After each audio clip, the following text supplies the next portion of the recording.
fois qu'on a accepté et qu'on part, on a lâché, tu fais partie du tout. Et c'est ça qui est curieux, c'est que comme si le tout t'entourait et que tu étais le tout à la fois, une sorte de mélange entre les deux. Sensation désossement, c'est très bizarre, j'ai l'impression de faire partie de l'univers tout entier à la fois. C'est quelque chose qu'on peut pas expliquer. Et puis ce recul sur ce corps qui est en bas. Tu vois, je vois comme si je voyais mon corps en contrebas. Donc tu fais partie du tout, mais tu n'es plus matière. La partie de sortie, elle se fait seule, dans le sens où, comme si les guides ou les défunts respectaient ce moment-là, ce moment du détachement de la matière. C'est important que ça soit le défunt qui prenne conscience qu'il est sorti de son corps. Et une fois qu'il est sorti, là on va l'entourer. Bonjour à tous, je suis ravi de vous retrouver pour ce nouvel épisode du podcast Entre deux mondes. Alors il y a quelques semaines, j'ai fait une interview avec une médium à qui je demandais de nous expliquer sa compréhension, son expérience de l'après-vie, de l'évolution de nos défunts dans l'au-delà. Cette semaine, j'ai souhaité que ce soit un défunt lui-même qui puisse témoigner de son parcours dans l'au-delà, depuis son décès jusqu'à son évolution actuelle. Cette communication elle a été permise grâce au concours de Lisa Ariasi, médium avec laquelle je travaille ponctuellement en séance d'hypnose transpersonnelle. Ce contact défunt, il a aussi la particularité d'avoir été réalisé sous état d'hypnose. Je remercie donc très sincèrement Lisa de s'être prêtée à cet exercice, mais aussi, vous allez le voir, pour la couleur qu'elle a su donner à ce contact défunt. Merci à tous pour votre écoute fidèle. Ce podcast Entre deux mondes, il a maintenant 2 ans et c'est grâce à vous qu'il a pu se développer. Alors un grand merci pour ça et je vous souhaite d'excellentes fêtes de fin d'année.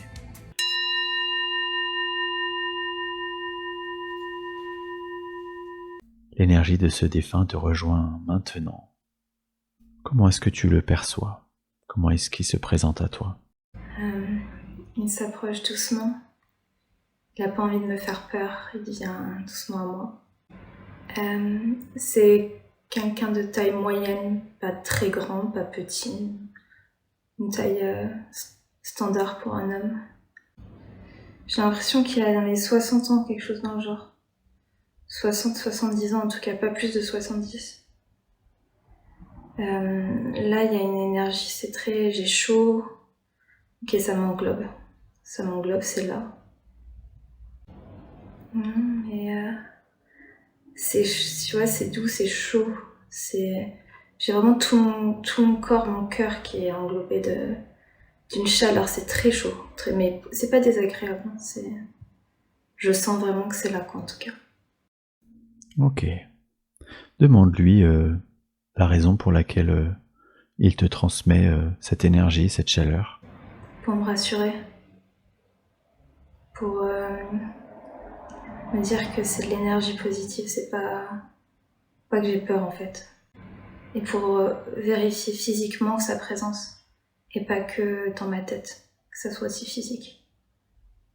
Je vais remercier ce défunt de bien vouloir se prêter à ce jeu aujourd'hui, pour nous. Et je souhaiterais commencer par lui poser une première question. Est-ce qu'il peut nous raconter ce qui a été son décès ? Comment il a vécu cette épreuve, cette expérience il y a maintenant du coup quelques années ? C'était, j'entends le mot orchestré. J'ai l'impression que tout était planifié, tout était orchestré comme cela devait se faire. Mais ça, c'est le recul qui le dit.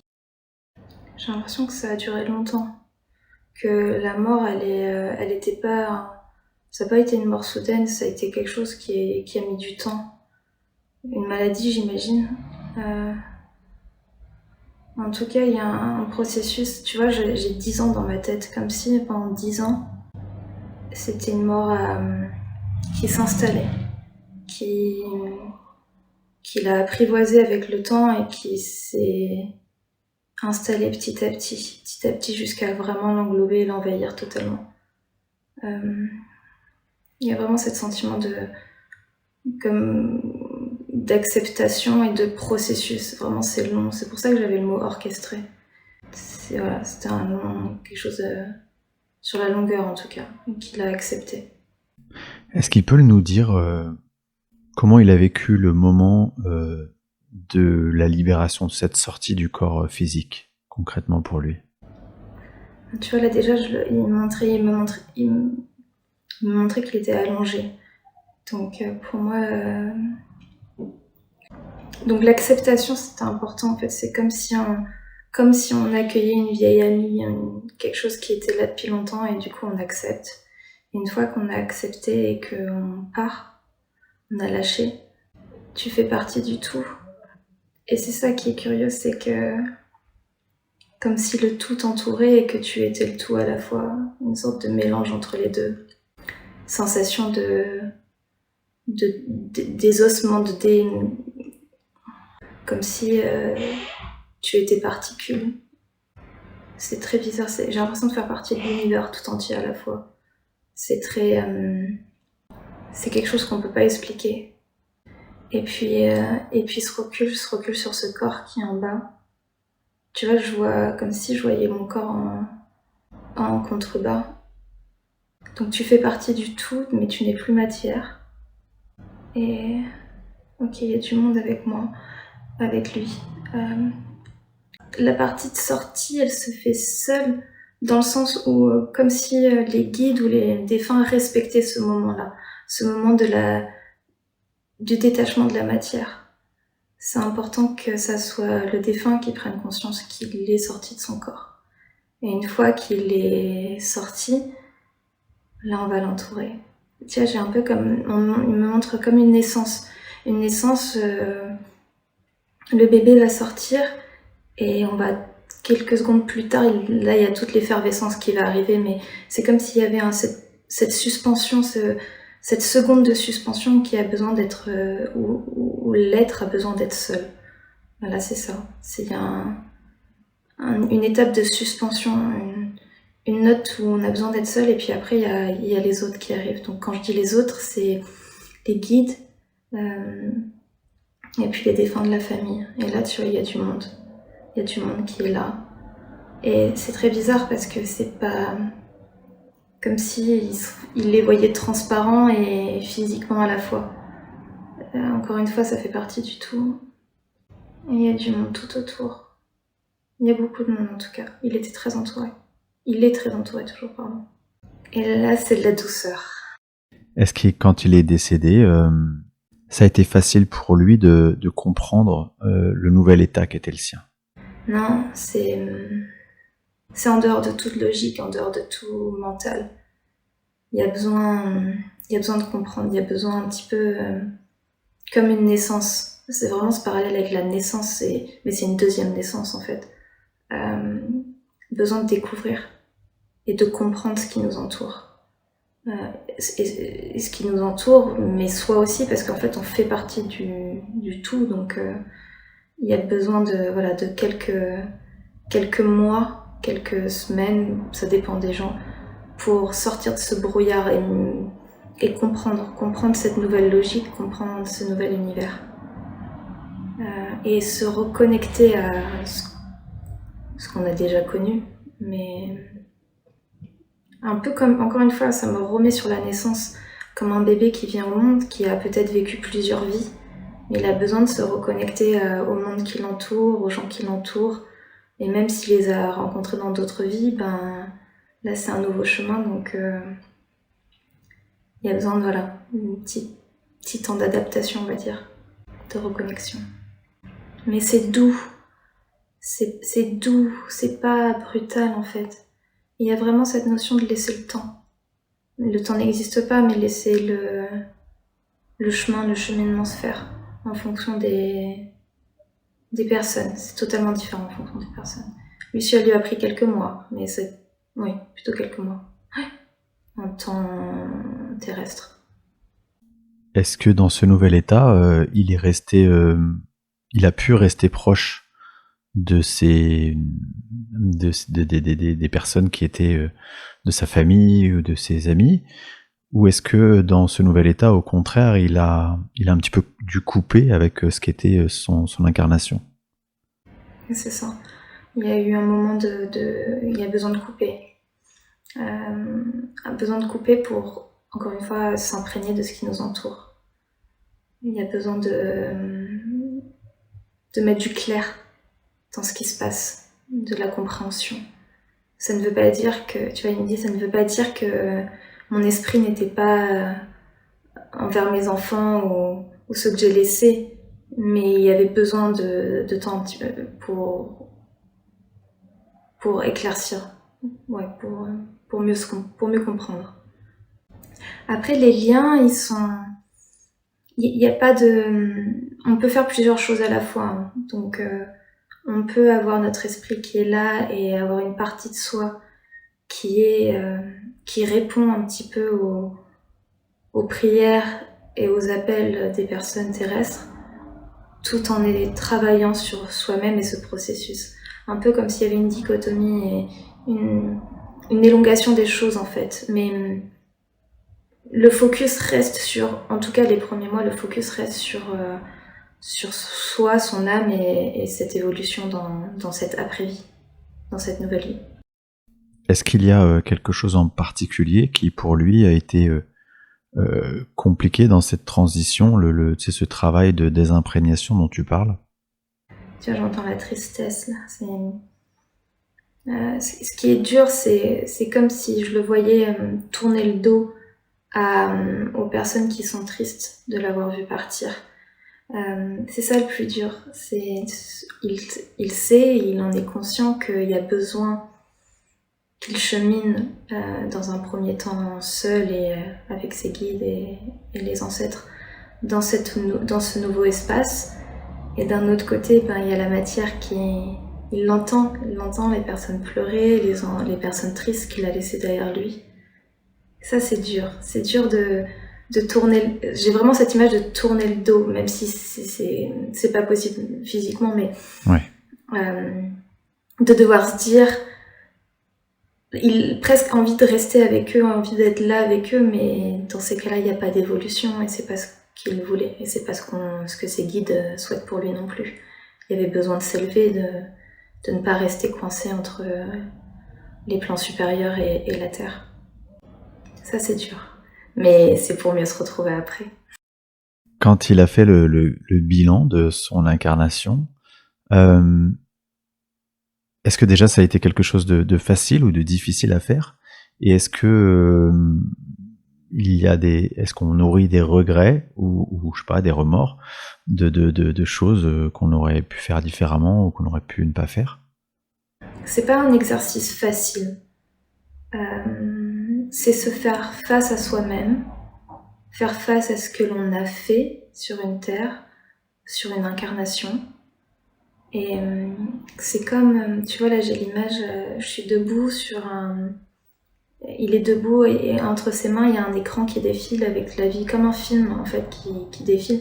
C'est vraiment ce qu'on entend dire, ma vie qui a défilé devant mes yeux, c'est un peu pareil. Comme un écran qui défile et puis les émotions qui remontent. Les regrets, les amertumes, et si j'avais fait ça.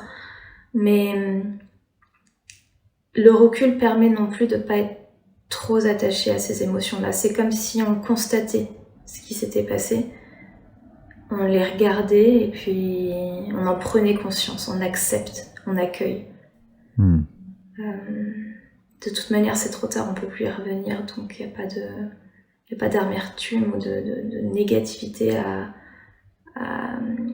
comment on appelle ça, à entretenir.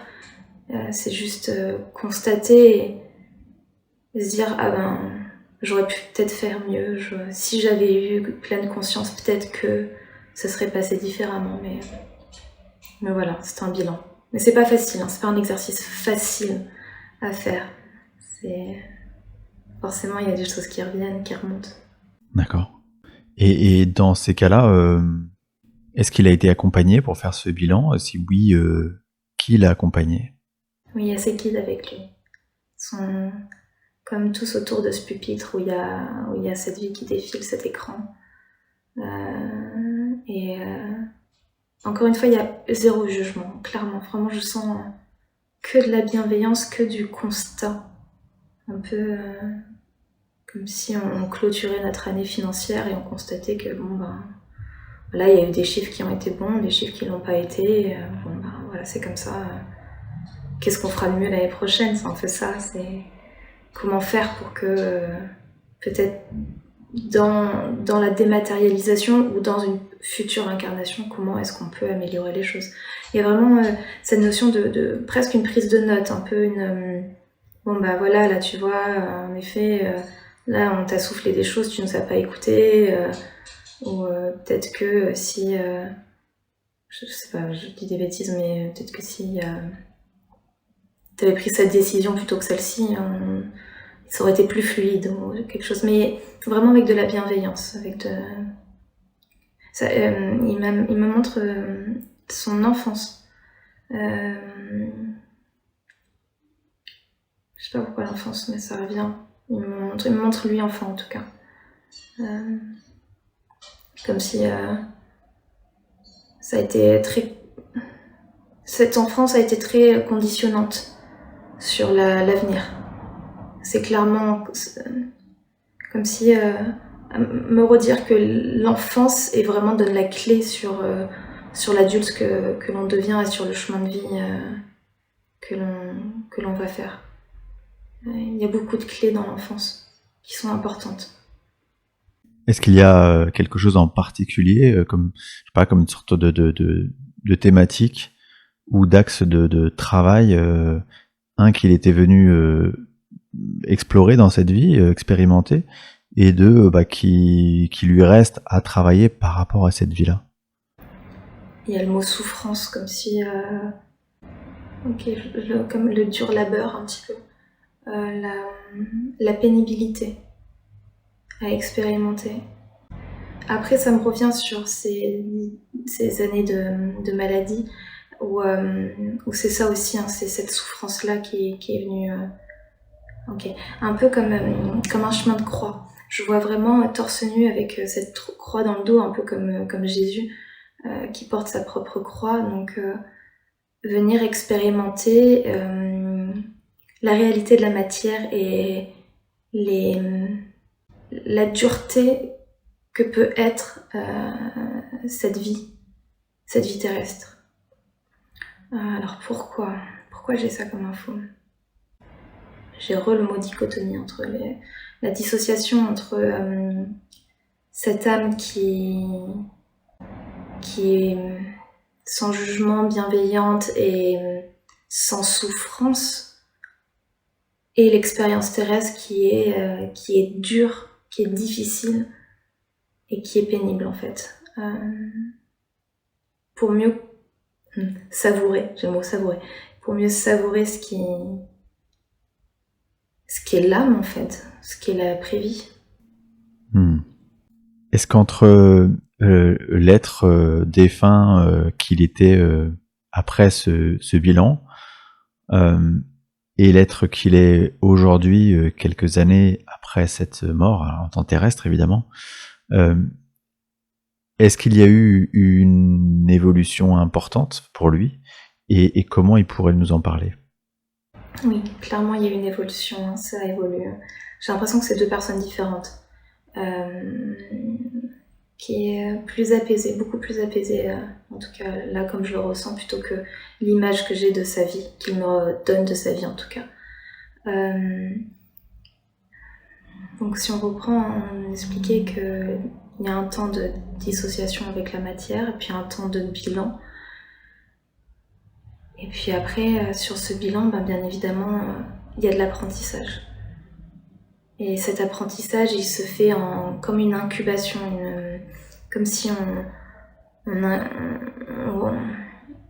s'imprégnait de toutes ces informations. J'ai l'impression comme si on branchait une clé USB dans un ordinateur pour venir uploader les informations. C'est un peu pareil. On va venir vraiment s'imprégner de toutes les informations de ce bilan qu'on a fait avec nos guides pour s'élever en fait, pour nourrir cette âme, nourrir cette source d'information. Parce que le but de chaque incarnation, c'est de nourrir la source, de nourrir notre âme et qu'elle grandisse, qu'elle évolue encore plus. Plus on a conscience de ce qui s'est passé, plus on accepte ce qui s'est passé, plus on s'en détache, plus on est bienveillant et on a un regard plus doux et posé sur ça.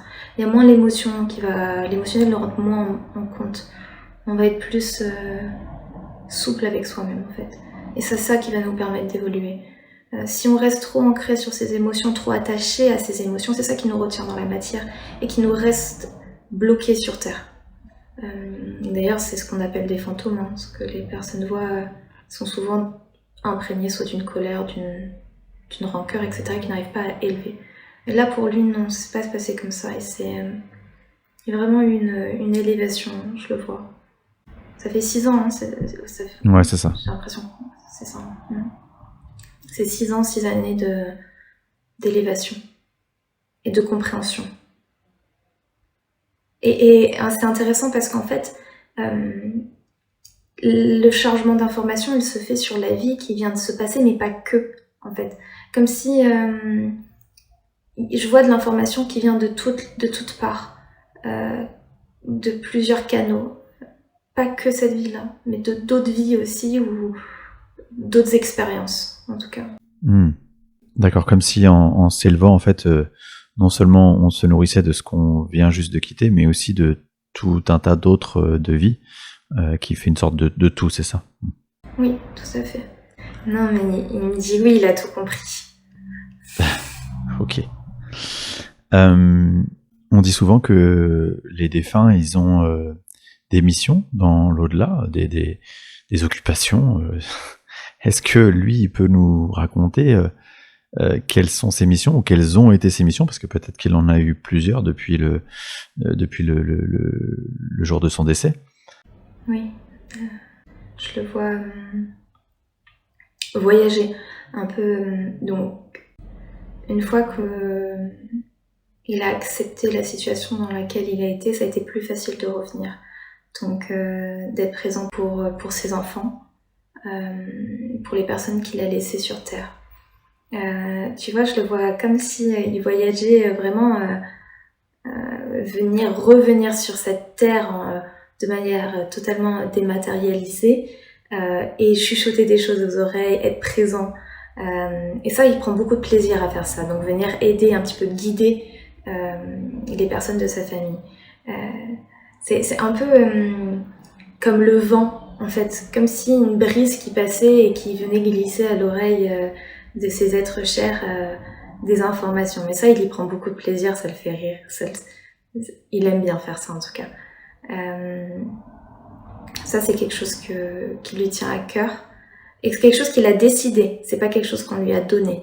Ça, c'est quelque chose qui lui tenait à cœur. Comme je disais tout à l'heure, c'était compliqué pour lui de se tourner le dos et de quitter pendant un petit moment les personnes qui étaient tristes, mais une fois qu'il avait la sensation d'être assez fort et assez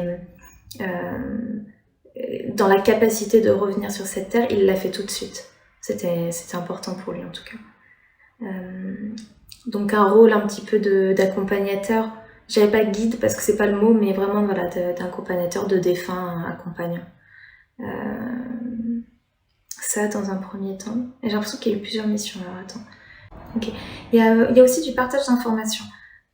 Comme si, tu vois, je les vois presque dans un amphithéâtre avec, quand je dis ils, c'est les défunts, les âmes qui viennent et qui échangent de l'information entre eux. Comme vraiment, je le vois vraiment, c'est cette assemblée parlementaire presque avec quelqu'un qui parle au micro et qui parle aux autres. Alors le but, c'est pas de dire que s'il a tort ou il a raison. Le but, c'est juste de partager de la connaissance et de transmettre cette connaissance entre les défunts, entre les hommes, tout simplement, en fait, pour se nourrir entre eux. Et ça aussi, cette transmission dans l'au-delà, elle est importante pour lui aussi. Transmet ce qu'il a enregistré. Alors, c'est assez récent, mais il y a comme un accompagnement des futures incarnations d'âmes, comme s'il venait, pareil, soutenir des âmes qui souhaitent se réincarner en lui apportant un conseil, soutien, un peu comme un coach en fait finalement, Pas forcément qu'ils fassent partie de la même famille d'âmes, mais plus de manière un peu volontaire, un peu comme si elle avait envie d'aider et de donner des conseils un peu à ces âmes qui souhaitent se réincarner sur Terre. Un peu comme un coach, j'ai envie de dire. Mais ça, c'est récent, ça. C'est pas depuis longtemps. Est-ce que de là où on est, à ce plan d'évolution, on est toujours dans la même logique tu vois, vis-à-vis de ses proches, ses êtres proches qui sont restés sur Terre, dans la mesure où tu vois, d'être triste avec eux quand ils sont tristes, ou est-ce que on voit ça avec un autre œil beaucoup plus détaché? C'est plus détaché, oui. C'est différent. C'est différent. Il y a du soutien, bien évidemment, et quand on l'appelle, il vient.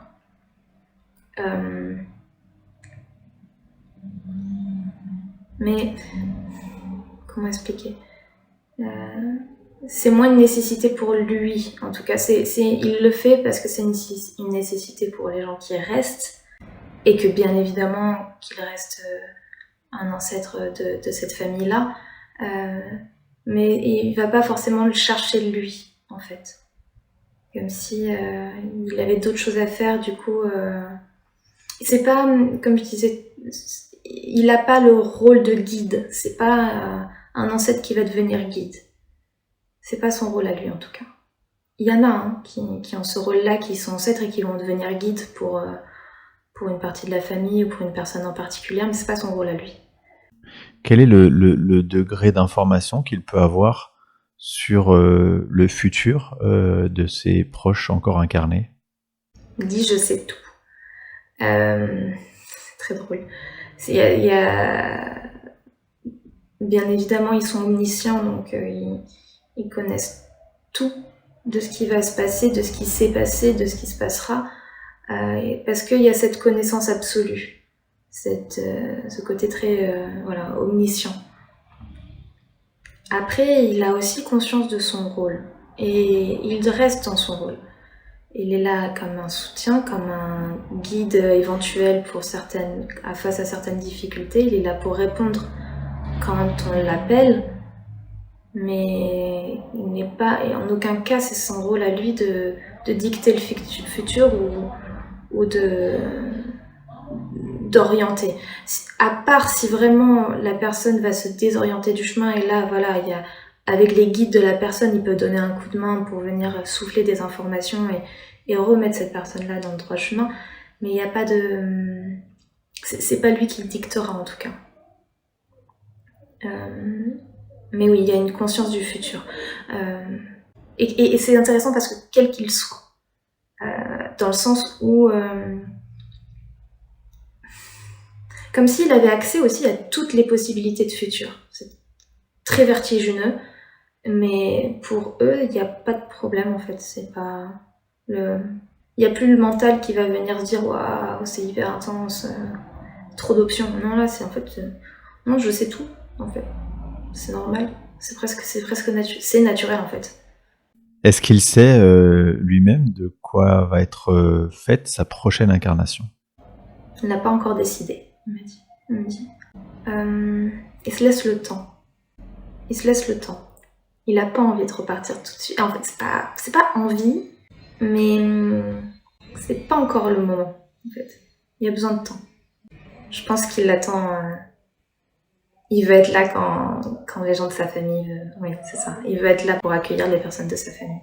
D'accord. Donc quelque part, il ne se projette pas sur une autre incarnation tant que les êtres qui sont ses proches ne sont pas de retour, c'est ça? C'est ça. Besoin de... Tu vois, je le vois avec les gens, les bras ouverts, besoin de se retrouver, besoin de ça. Et de leur montrer ce qu'il est en train de faire. De leur montrer le lieu et de les accompagner aussi quand ils seront dans cette nouvelle vie. Voilà, de transmettre en fait ce qu'il est en train d'emmagasiner comme information pour les transmettre à ses êtres chers. Est-ce qu'il a la possibilité de transmettre des messages ou d'être présent pour ses proches dans leurs rêves? Oui, tout à fait. qu'importe la forme en fait, il peut communiquer les informations. Les informations se communiquent de n'importe quelle forme, que ce soit les rêves, tout à fait, en effet oui. Les rêves, puis voilà les souffles d'idées, les synchronicités, les hasards qui ne sont pas des hasards, voilà, tout, dans n'importe quelle forme en fait, il peut communiquer. Mais il me dit, si on me demande, il suffit juste de me le demander en fait. Quel est le moyen de prédilection pour que je puisse glisser les messages. D'accord, et lui, est-ce qu'il a une préférence Il n'y a pas de préférence en fait. C'est en fonction, c'est pas lui, c'est en fonction de la personne terrestre en fait, c'est ce dont elle a besoin. Est-ce qu'elle a besoin que la personne lui glisse des messages pendant des rêves? Ou est-ce qu'elle a besoin plutôt d'être consciente, éveillée? Est-ce qu'elle a besoin d'être en méditation? Est-ce qu'elle a besoin d'être sous la douche? En fait, qu'importe, un message reste un message. Le canal ne change en rien l'information. C'est juste qu'est-ce qui est le plus confortable pour une personne terrestre pour recevoir l'information. Donc ne surtout pas hésiter à dire qu'est-ce qui est bon et juste et bon pour nous. Qu'est-ce que l'on préfère, nous. Et eux, ils s'adaptent. Est-ce qu'il peut nous confirmer l'information qui est que dès qu'on pense à lui, il reçoit automatiquement cette pensée? Oui.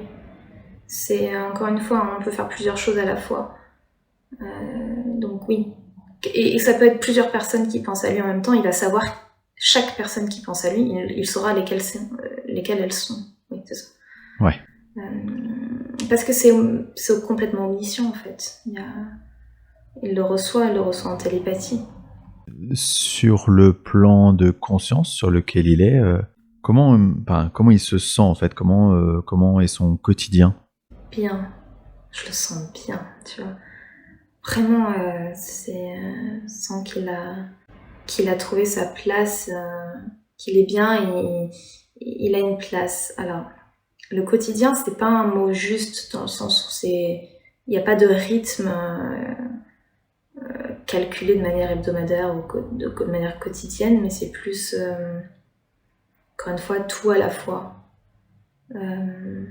Oui, dans son rôle de transmetteur, que ça soit transmettre les informations pour les futures âmes incarnées ou transfert d'informations sur les âmes qui sont désincarnées, que ça soit dans son rôle de communicant avec les personnes de sa famille. Tout se fait presque simultanément. Ouais, c'est ça en fait, je vois que tout est simultané, il n'y a pas de... Et puis en fait, j'ai du mal à avoir une ligne du temps parce que comme le temps n'existe pas, j'ai du mal moi en tant qu'humaine, à mentaliser ça.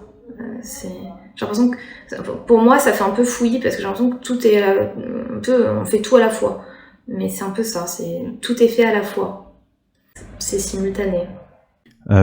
Dans mes séances d'hypnose transpersonnelle, j'ai l'habitude de demander aux médiums connectés aux énergies des consultants de me décrire un peu la nature véritable de l'âme, l'essence profonde de qui sont vraiment les consultants.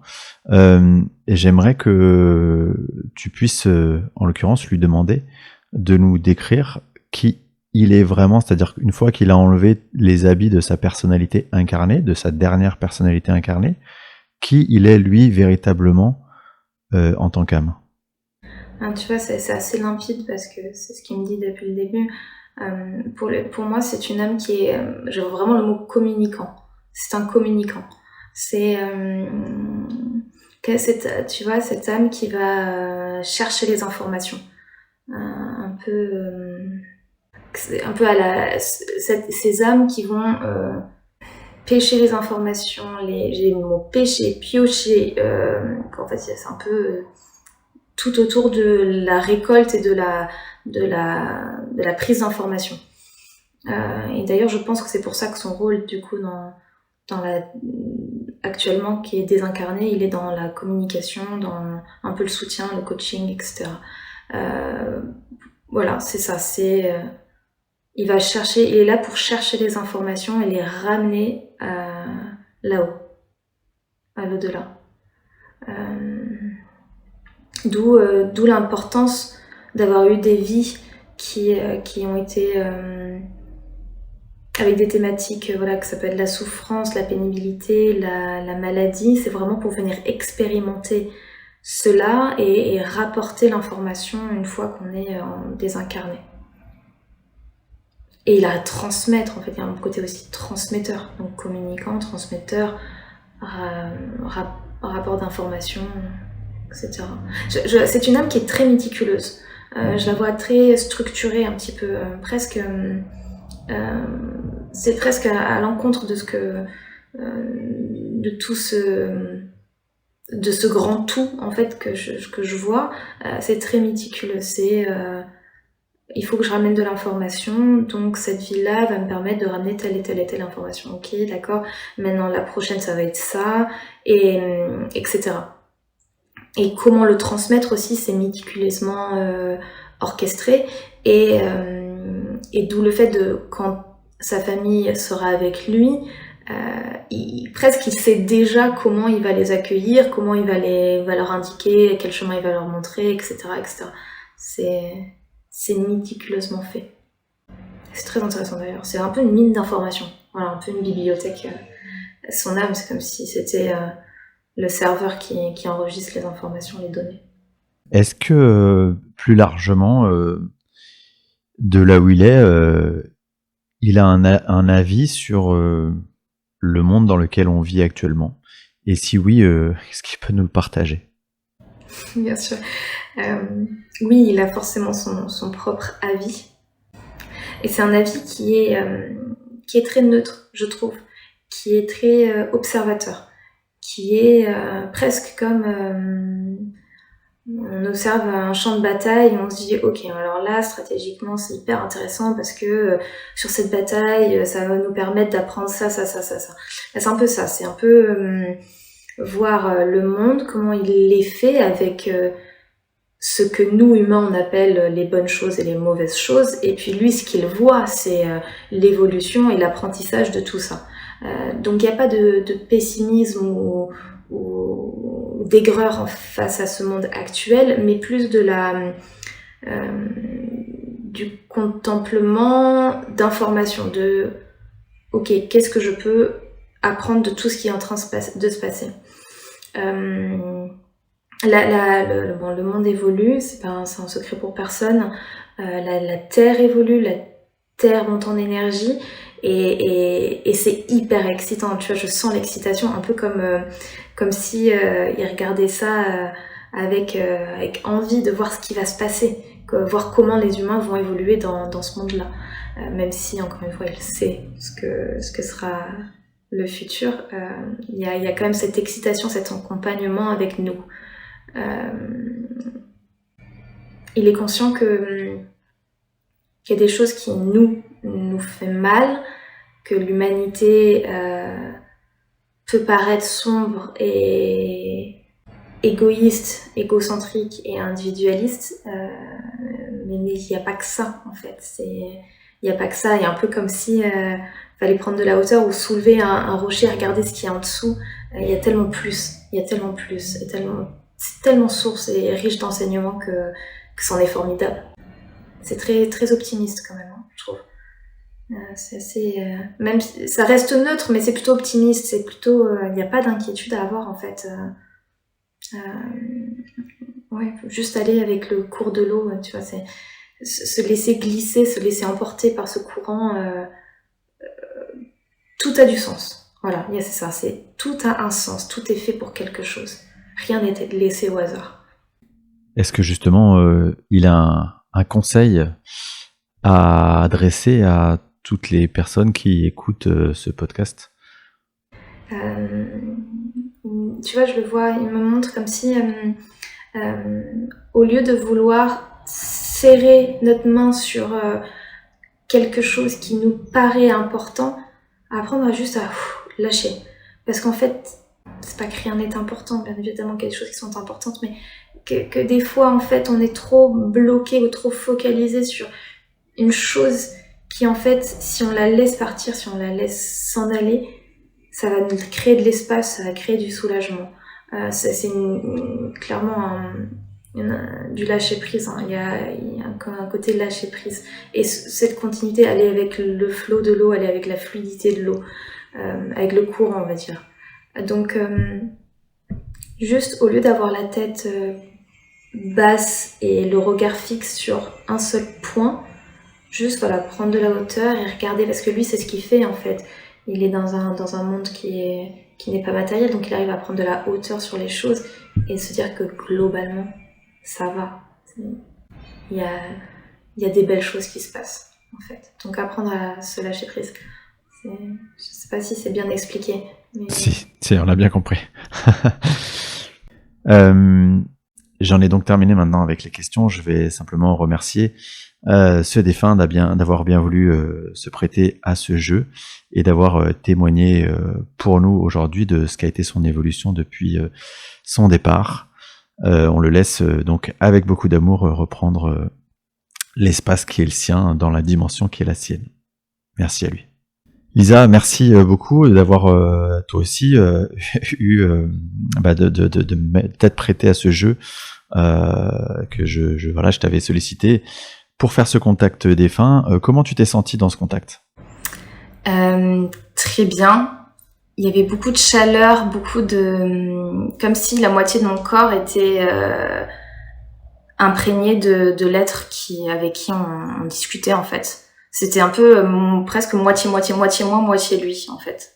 Mais ça, je pense que c'est l'hypnose aussi qui doit jouer. Justement, ça me permet de faire une transition.